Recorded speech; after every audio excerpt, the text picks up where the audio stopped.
UEFA champions লিগে এগিয়ে থেকেও প্রথম লিগে এগিয়ে থেকেও পরবর্তী লিগে পিএসজির কাছে হেরে যায় বার্সেলোনা। সেই হারার পরই আরও বড় একটি দুঃসংবাদ পেলেন কাতালানরা।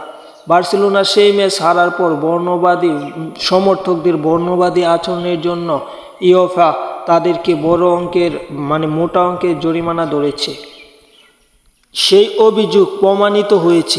অভিযোগ প্রমাণিত হওয়ার বার্সেলোনাকে মোট 32,000 ইউরো জরিমানা করেছে ইউরোপের সর্বোচ্চ ফুটবল নিয়ন্ত্রণ সংস্থা ইউএফা।